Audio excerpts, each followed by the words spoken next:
Sisi kama kampuni ni jukumu letu pia kuhakikisha kwamba tunasaidia wachimbaji wadogo, kwa sababu katika maeneo yetu ambayo tunafanya kazi tumezungukwa na wachimbaji wadogo. Kwa hiyo tumeona ni vyema tukawasaidia wachimbaji wadogo, na kwa kuanzia tumeanza na masuala ya usalama. Kwa hiyo leo tunafanya mafunzo ya masuala ya usalama mahali pa kazi, ambapo tumeshirikiana sisi kampuni ya GGML pamoja na watu wa OSHA, lakini pia ofisi ya madini mkoa wa Geita na wadau wengine. Vile vile kama kampuni leo hii pia tutatoa vifaa vya kujikinga mahala pa kazi, tunaita PPE kwa wanawake wote wa Geoma, ambao tunatoa zaidi ya PPE kwa watu 50, ambao tunatoa full package, ambao tunaanzia safety boot, tunatoa reflectors, tunatoa miwani, tunatoa kofia ngumu kwa ajili ya kuweza kuwasaidia katika shughuli zao za uchimbaji.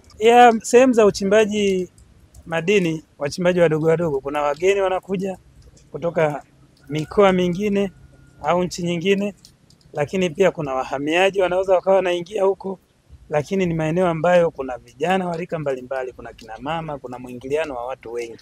Kwa hiyo zile behavior au tabia hatarishi ni rahisi kuwepo. Kwa hiyo ndio maana tunasema, lakini wakati mwingine vifaa kama vya kujikinga kama condom na elimu mbalimbali wakati mwingine zinakosekana. Kwa hiyo ndio maana nikatumia hilo neno. Kwa hiyo ni maeneo ambayo yana high risk behavior. Na kama mnavyofahamu maeneo haya pia kuna wavuvi wa samaki, wengine ni vijana, wengine wanakaa muda mrefu huko kwenye maeneo yao ya kazi kama ya wachimbaji bila kuwa na wenzi wao. Kwa hiyo inaweza ikapelekea. Lakini pale nimetaja ukimwi na TB. TB pia iko prone kwenye maeneo ya uchimbaji kwa sababu ya vumbi lile ambalo linaweza likaongeza kusambaa kwa kifua kikuu. Katika dunia, sekta ya madini na uchimbaji ni moja ya sekta ambayo ina vihatarishi vingi na yenye athari kubwa katika afya endapo kanuni za usalama na afya mahali pa kazi hazitazingatiwa.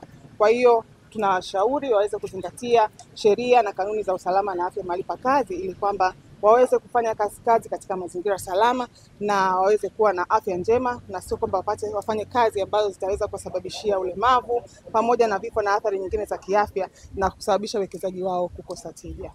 Sisi kwa ujumla tuko wanachama 280. Tuko katika matawi mbalimbali hapa Geita. Tupo hapa Geita mjini, tupo Mbusu, Nyarugusu, Lomgasa, Nyarugusu, Nzela pamoja na Chato.